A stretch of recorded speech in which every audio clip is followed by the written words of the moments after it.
Sebab-sebab yang membawa kemunculan bid'ah-bid'ah boleh diringkaskan seperti yang berikut.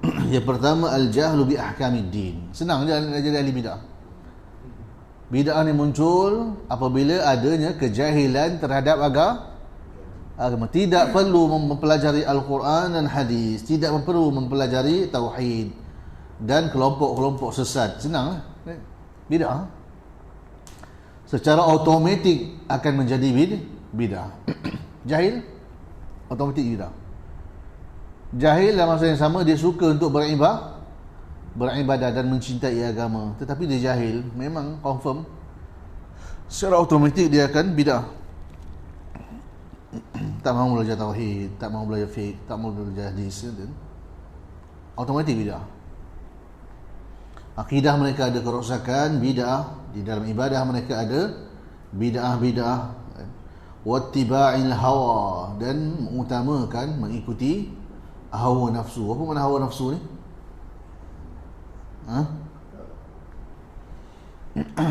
Emosi. Al-hawa di sini emosi ataupun adat-adat ataupun aliran-aliran sesat. Tuan boleh tulis tu kan. Nanti hawa tu apa dia? Hawa nafsu nak berzina je kita dia. Kan? Hawa tu hawa nafsu nak berzina. Bukan, itu salah satu hawa. Hawa dalam ilmu akidah mesti merujuk kepada aliran sesat. Contohnya ilmu falsafah dan ilmu kalam, kan? Tasawuf, pemujaan terhadap akal, wa ta'assubu lil ara, dan ta'assub kepada pendapat-pendapat tokoh atau pendapat sendiri atau pendapat tokoh mazhab dan sebagainya, kan? Jadi orang yang ta'assub kepada tuan guru dia confirm bid'ah. Ta'assub betul-betul lah. Yani ta'assub tanpa mempedulikan betul atau salah, mempunyai dalil atau tidak, tok guru aku mesti betul, maka ini bid'ah. Wal ashkhas, dan tokoh-tokoh.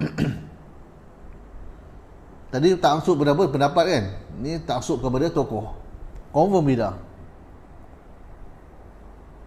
Dalam Islam tidak boleh ta'assub kepada tokoh, kita kena ta'assub kepada siapa?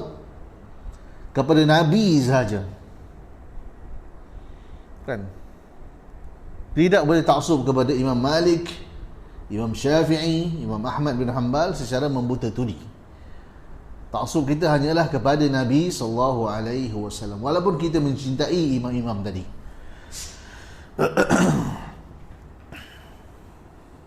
Itu imam besar tu. Apa lagi lah guru-guru tarekat ni kan. Allah, kan? Apa sangatlah kita nak ta'assub guru-guru pondok, kan? Ustaz-ustaz PhD master, apa sangatlah. Lagilah sesat, kan? Kalau kita ta'assub buta tuli terhadap Syafi'i pun kita sesat, apa lagi kita ta'assub kepada tokoh-tokoh moden yang tak ada ilmu, kan? Tidak ada ilmu.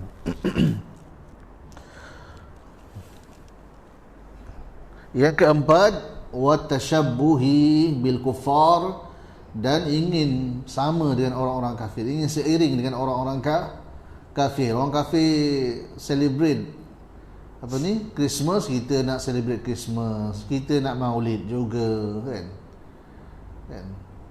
Orang kafir buat kenduri arwah, kita pun nak kenduri arwah juga. Maka ini menyebabkan kesesatan ataupun bid'ah. Al-jahlu bi ahkamiddin, yang pertama, kejahilan terhadap hukum hakam agama. Apabila bertambah jauh masa dan bertambah jauh manusia daripada kenabian, kerasulan, maka berkuranglah ilmu, qallal ilmu wa fashal jahlu, dan berleluasalah al-jahlu, kesesatan. Sebagaimana dikhabarkan oleh Nabi sallallahu alaihi wasallam, man ya'ish minkum fasayara ikhtilafan katsira. Kalau tuan-tuan berhenti fasayara, kena sambung ikhtilafan katsira. Kalau sambung fasayara ikhtilafan katsira, boleh tuan? Kata Nabi sallallahu alaihi wasallam, sesiapa yang hidup selepasku maka dia akan melihat perselisihan yang sangat banyak. Kathira, perselisihan yang sangat banyak, yakni di dalam akidah. Dan sabdanya, sesungguhnya Allah tidak mencabut ilmu secara terus, yang ia cabut ianya daripada hamba-hamba, daripada hati para ulama. Walakin yaqbidul ilma biqabdil ulama, tetapi Allah mencabut ilmu dengan mematikan ulama. Hatta idza lam yubqi aliman, sehingga tidak membakikan seorang alim pun. Ittakhadha an-nasu ru'usan juhalan, manusia mengambil pemimpin-pemimpin yang jahil, yakni pemimpin di dalam agama dan pemimpin di dalam urusan dunia. Fasu'ilu, lalu mereka ditanya, fa'aftau bighairi ilmin fadallu wa adallu, lalu mereka berfatwa tanpa ilmu, lantas mereka sesat dan menyesatkan. Muttafaqun alaih. Fala yuqawimu al-bid'a illa al-ilm wal ulama, tidak menentang bid'ah melainkan ilmu dan ulama. Jadi ta'rif ulama apa dia? Apa ta'rif ulama? Salah satu ta'rif ulama yang dapat mengesan bid'ah, yang mengenal bid'ah, itulah ulama atau asatizah. Mana-mana ustaz, ustazah yang tidak mengenal bid'ah, bahkan menjadi pelopor bid'ah, maka dia sebenarnya bukanlah alim, bukanlah ustaz, bukanlah ulama. Fa idza fuqida al-ilm wal ulama, apabila tiada lagi ilmu dan ulama, utihat al-fursatu lil bid'ah, terbukalah jalan-jalan bid'ah, terbukalah ruang untuk kemunculan bid'ah-bid'ah, muncullah bid'ah-bid'ah dan tersebar luaslah bid'ah-bid'ah, dan ahli bid'ah boleh bergiat cergas. Wali ahliha an yanshatu,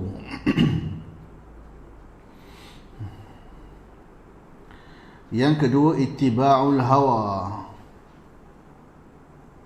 Sebab yang kedua kemunculan bid'ah-bid'ah ialah mengikuti hawa. Apa dia mengikuti hawa ni? Hawa nafsu dan apa dia hawa nafsu ni? Semua yang berkaitan dengan semua yang selain Al-Quran hadis, maka ia al-hawa. Selain Al-Quran dan hadis, maka dia ada al-hawa. Sesiapa yang berpaling daripada Al-Quran dan hadis, maka dia telah mengikuti hawa nafsunya. Sebagaimana firman Allah Ta'ala, sekiranya mereka tidak menyahutmu wahai Muhammad, maka ketahuilah sebenarnya mereka mengikuti hawa nafsu mereka. Meninggalkan sunnah, automatik mengikuti hawa nafsu. Meninggalkan Al-Quran, automatik dia mengikuti hawa nafsu. Bagaimana kita hendak mengetahui dia mengikuti hawa nafsu atau tidak?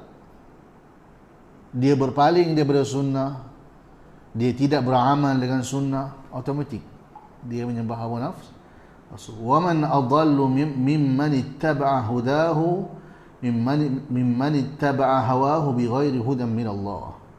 Siapakah yang lebih sesat daripada orang yang mengikuti hawa nafsunya tanpa petunjuk daripada Allah? Yang tidak ada orang yang lebih sesat melainkan orang yang mengikuti hawa nafsu, yang tidak ada petunjuk daripada Allah Ta'ala. Ibadah kita ikut hawa nafsu, zikir ikut hawa nafsu, bukan ikut sunnah. Macam-macam lah kan? Azan kita, masjid kita ikut hawa nafsu, masjid surau kita ikut hawa nafsu, buat nasyid-nasyid, qasidah-qasidah, zikir-zikir karut dan khurafat, zikir-zikir syirik dan bid'ah, maka ini hawa nafsu. Mereka sahaja yang perasan mereka berbuat baik, tetapi di sisi Allah Ta'ala mereka melakukan kesesatan. Dan firman Allah Ta'ala, tidakkah kamu melihat orang yang mengambil hawa nafsunya sebagai Tuhannya, sebagai sembahannya? Sebenarnya mereka menyembah hawa nafsu mereka, bukan menyembah Allah. Wa adallahu Allahu ala ilm, dan Allah menyesatkan mereka walaupun telah sampai kepada mereka ilmu. Dan Allah menutup pendengaran mereka, pendengarannya, hatinya, dan menjadikan di atas pandangan matanya tutupan. Maka siapakah yang dapat memberikan hidayah kepadanya selepas Allah? Yang ini selain Allah. Yang ini selepas Allah telah menutup mata, hati dan pendengarannya.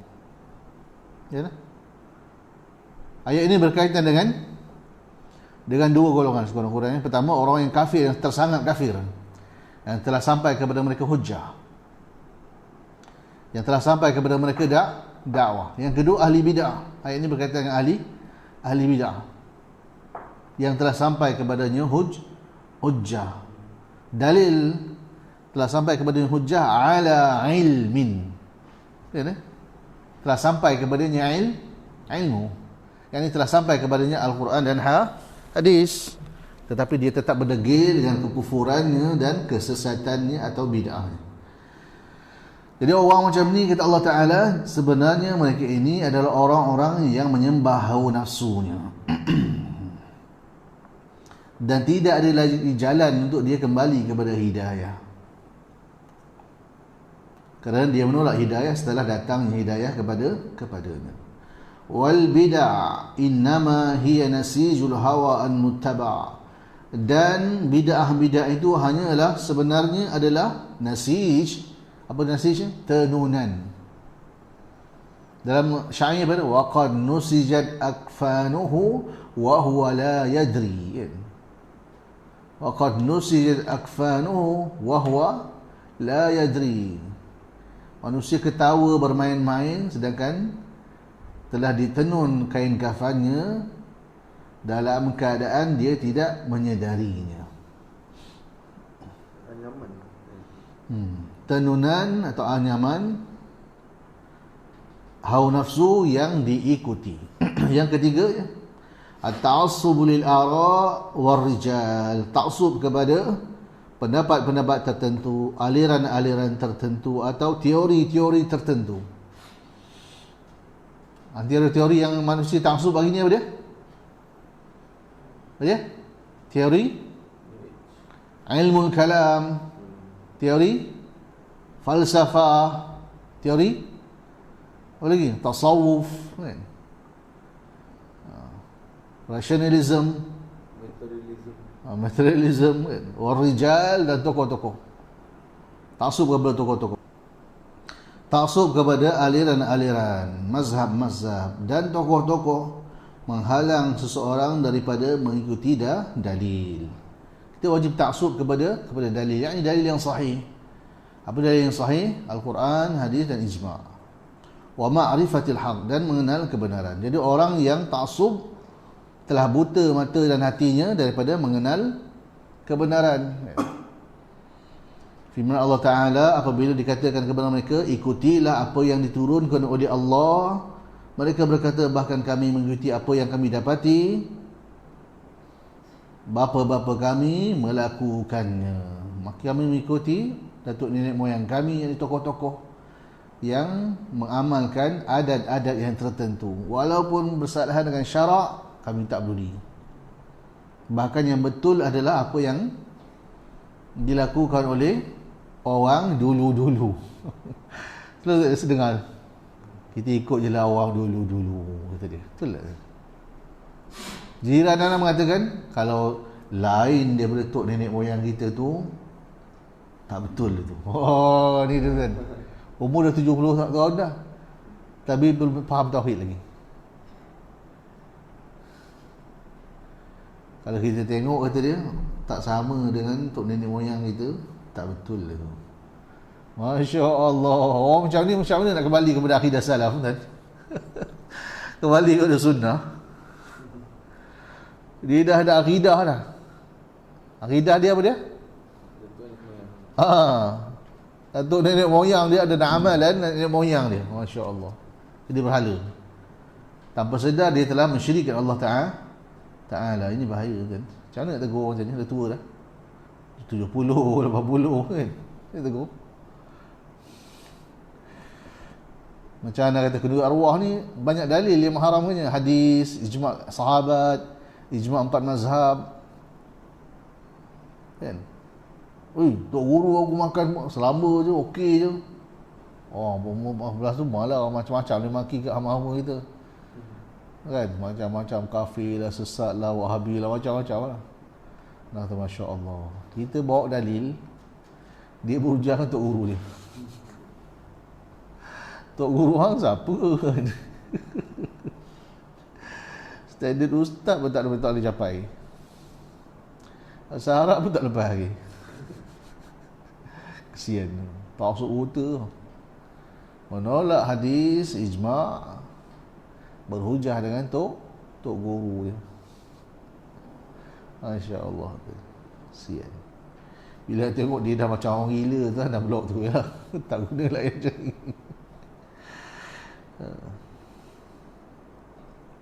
Wahada huwa sya'n fi al-muta'assibin al-yawm. Inilah keadaan golongan yang ta'assub pada hari ini dari sesetengah pengikut mazhab-mazhab Sufiyah dan Quburiyin. Sufiyah dan Quburiyin ini kita kata apa? Kita kata tidak boleh beristighasah kepada orang-orang yang telah mati di dalam kubur. Dia macam-macam hujah dia keluar kan. Ada yang bercakap tu adalah master, ada ijazah kan. Pesalahnya itulah inilah, macam-macam. Betapa jelasnya haram dan syirik akbar apabila kita meminta selain Allah Ta'ala kan. Tetapi mereka bersungguh-sungguh, bermati-matian mengharuskan perbuatan meminta pertolongan daripada kubur-kubur. Masya Allah. Mereka itu adalah penyembah-penyembah berhala. Apabila mereka diajak supaya mengikuti Alkitab dan Sunnah dan membuang bid'ah-bid'ah yang menyalahi Al-Quran dan Sunnah, mereka berhujah dengan mazhab-mazhab mereka. Tak kala tarikat fulan sesat kan. Wa masyayikhihim, dan tuan-tuan guru mereka. Masyayikh kita terjemah sebagai tuan guru, tuan guru. Wa abaihim, dan ayah-ayah mereka, datuk nenek moyang mereka. Wa ajdadihim, dan datuk-datuk mereka. Ana datuk, ana imam. Bapa ana orang pondok, tapi ana tak pernah ikut pun. Tak pernah ikut. Dua-dua berserban, tapi tak ikut. Buat apa dia ikut? Dia ikut orang hadis lah. Tapi ini bukan bermakna kita tak sayang, kita sayang. Tapi mana kita sayang? Datuk dan bapa kita ke atau Nabi SAW? Okay. Dan kita dah baca hadis, kalau kita tak cintakan Nabi melebihi manusia yang lain, tidak betul iman kita kan. Kita dah baca.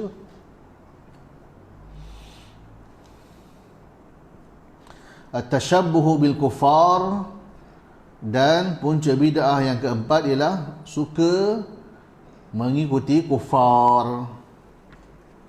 Suka mengikuti kufar. Panjang kan?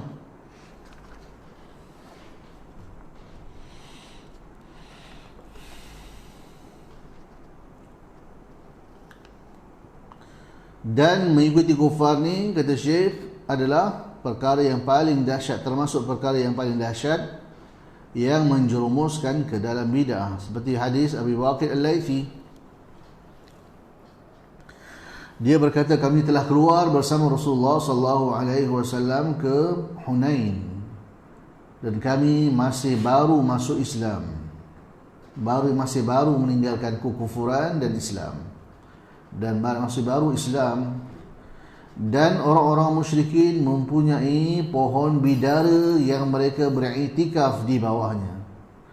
Wa yanutuna biha aslihatahum, dan mereka menggantungkan senjata-senjata mereka di pokok bidara ni tadi. Dengan harapan apa? Dengan harapan apa? Pokok tadi memberkati senjata-senjata ni tadi, supaya apabila berperang tidak terkena tebasan musuh. Bila berperang menang. Kan? Ini mereka bertabaruk dengan pokok, dengan sangkaan pokok-pokok tadi ada wali-wali yang menjaganya, yang memberikan pertolongan. Sebenarnya wali-wali yang mereka sangkakan itu adalah syaitan-syaitan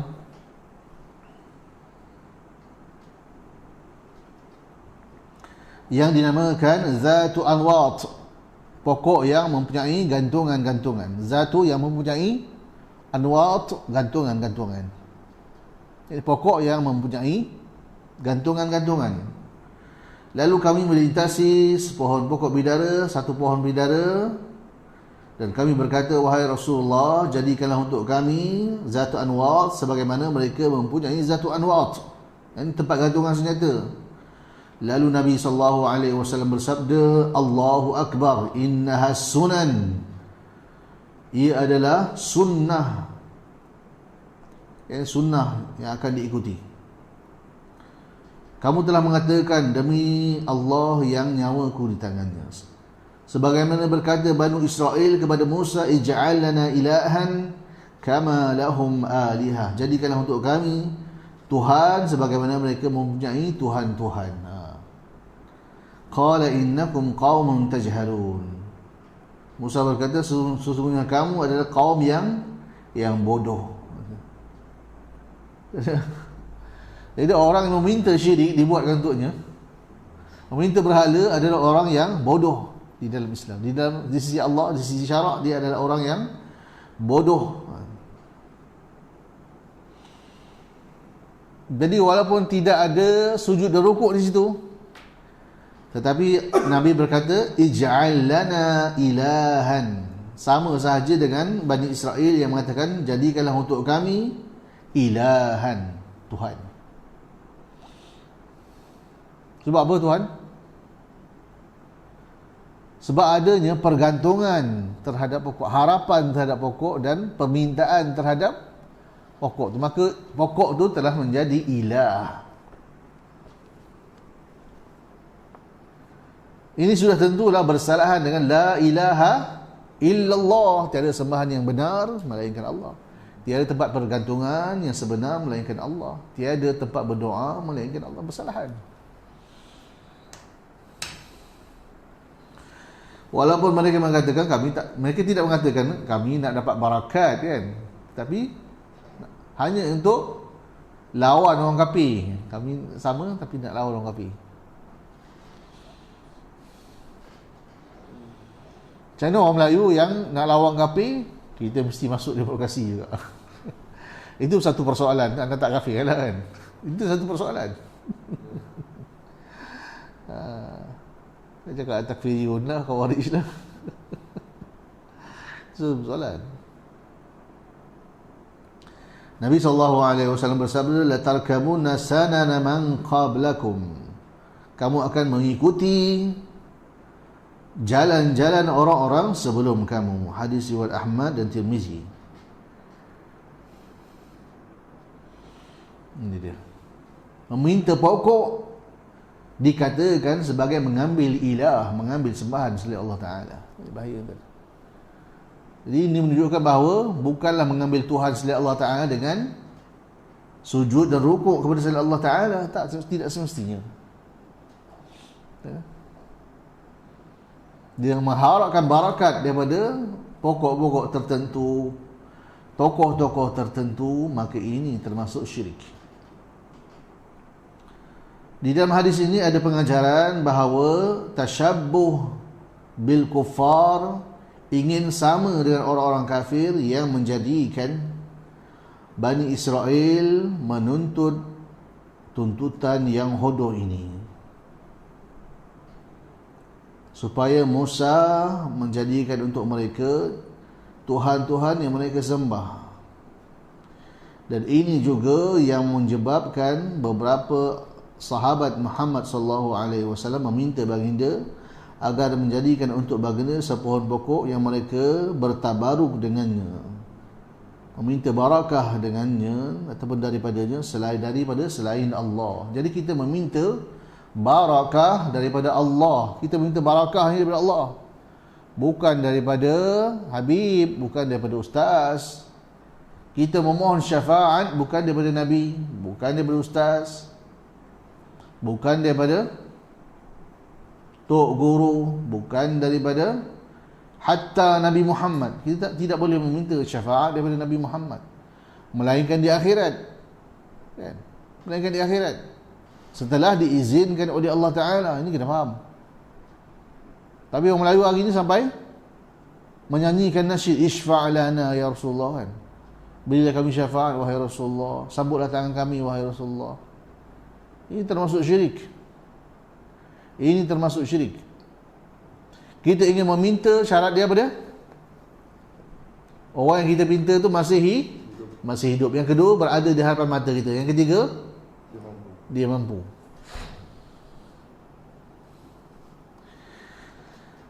Ini hasil istiqra' para ulama, hasil kajian para ulama, kan? Hasil kajian para ulama. Sekiranya tidak berlakunya syirik akbar. Kalau orang tu datang jumpa bomoh dan mempercayai bomoh, adakah ia termasuk syirik asghar atau syirik akbar? Ini ada pula pendapat ini adalah syirik asghar yang rajih. Jadi pendapat macam ni sangat lemah, kan? Sangat lemah dan boleh membawa kepada meremehkan perbuatan mendatangi bomoh. Jadi bukan semua pendapat kita boleh tulis dalam Facebook.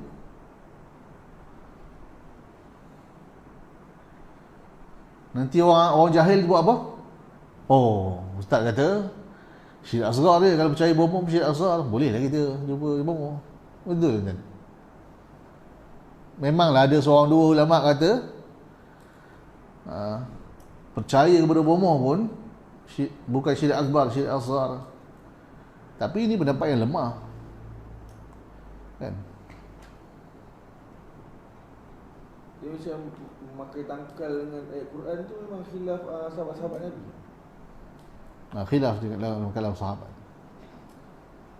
Okay. Tapi dalam urusan fiqh pun kita mengambil pendapat yang rajih dan menggunakan kaedah ihtiyat, apatah lagi dalam urusan akidah. Ini soalannya. Bukan semua khilaf tu kita boleh cerita dengan orang awam. Sebab orang awam tu nama pun awam, kan? Bodoh. Ustaz kata khilaf, boleh lah jumpa bomoh. Bukan murtad pun, kafir kecil je. Habislah. Faham tak? Dia ambil tu kan? Mesti dia ambil yang tu. Bukan semua khilaf ulama kita boleh kemukakan kepada awam.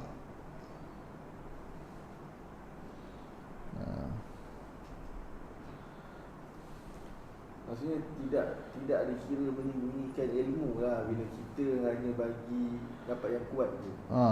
Bagi awam ni kita berikan pendapat yang paling kuat dan paling selamat, yang paling rajih. Kalau boleh yang paling mudah lah. Itu dalam urusan fiqh lah, urusan mudah ni. Tapi kita dalam urusan akidah ni kita jangan bermudah-mudah. Kalau syirik asghar pun boleh membawa kepada syirik akbar. Tapi kalau orang awam kita cerita, ini syirik asghar je, jumpa bomoh ni, dia akan faham lain. Tak apa ni, kata dia. Syirik asghar je, ada pergilah. Jangan. Bukan semua benda kita boleh cerita orang awam khilaf-khilaf ni. Jangan kita jadi baral tu. Bahaya tu. Siapa kata syirik asghar? Tok guru saya, tok guru kamu Nabi je. Tok guru kamu Nabi je. Itu persoalan. Jangan, kita kena berhati-hati. Di zaman orang tenggelam di dalam tangkal-tangkal dan bomoh-bomoh ni, kita boleh cerita ini pendapat yang marjuh, ini tidak mengapa, ini syirik asghar, tak sesuai. Kan? Tak sesuai. Kita tengok kiri kanan kita jumpa tangkal, betul kan? Kita tengok belakang, jumpa tangkal bersepah-sepah. Lepas tu kita war-warkan ini adalah syirik asghar. Ini tak betul. Sekurang-kurangnya kita mesti mengatakan ini adalah kufur, ini adalah syirik, tanpa menyebut akbar atau asghar. Ini diharamkan. Macam tu cara dia. Kalau kita jumpa awam, jumpa bomoh, percaya berbomoh, tak kafir. Dia faham lain. Kena ada seni tu ada. Dakwahkan masyarakat awam ni. Nak tengok-tengok je. Habis. Dalam masyarakat kita bergelomang dengan bomoh dukun, kita cakap dakwah kita secara macam itu. Ini sangat membahayakan akidah.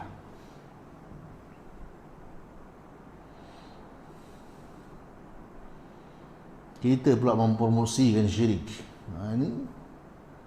Ini termasuk murji'ah. Ini termasuk murji'ah.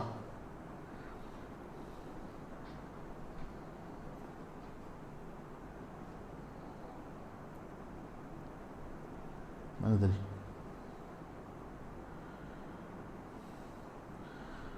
Wa hadha al-waqi' nafsuhu al-yawm. Inilah realiti sekarang ni.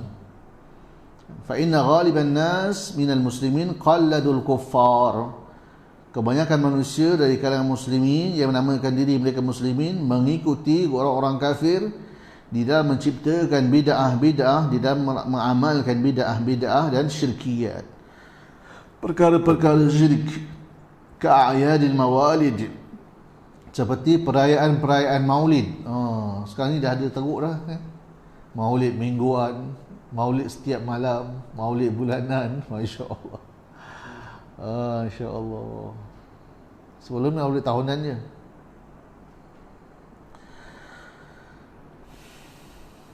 Dan mencipta hari-hari tertentu, minggu-minggu tertentu, bulan-bulan tertentu untuk amalan-amalan tertentu. Dan merayakan perayaan-perayaan agama dan peringatan-peringatan. Dibuat perayaan Isra' dan Mi'raj, perayaan Nisfu Sya'ban, perayaan itu, perayaan ini, macam-macam, ada makan, ada minum, ada pesta. Maka ini diharamkan. Dan kita kata ini makruh je. Tak, ini diharamkan. Ini adalah ibadah. Perayaan-perayaan ini adalah ibadah. Wa iqamati tamathil, dan mencipta patung-patung kan?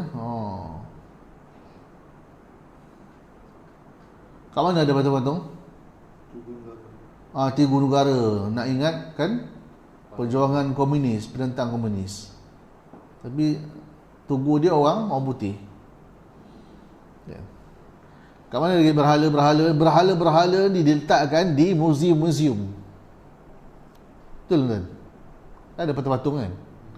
Maka muzium-muzium ni termasuk tempat yang diharamkan untuk kita menziarahi, untuk kita datang kepadanya. Wan nusub at-tizkariyah, dan patung-patung untuk kenangan. Apa terjemah ni? Peringatan. Tugu-tugu peringatan. Tugu-tugu peringatan. Dan mencipta perayaan-perayaan. Ma'atim ni perayaan-perayaan sedih. Keduri-keduri arwah. Kalau kita tengok keduri arwah kadang-kadang jadi apa? Dah jadi macam keduri kahwin. Betul tuan? Setengah tempat. Kan? Buat kemah 10, 20 kemah. Dah macam keduri kahwin. Keduri arwah. Dia gembira bapak dia mati. Buat keduri. Sebab tu tak payah belajar agama pun kita tahu kan. Aku nak gembira ke nak sedih ni kan. Bapak mati. Termasuklah anak-anak yang disebut sebagai anak-anak ulama. Buat perayaan makan-makan. Kerana bapak dia mati. Bapak aku mampus, aku pun buat pesta. Apa benda lah otak macam ni. Wa bida'il janaiz, dan bid'ah jenazah kan, macam-macam lah.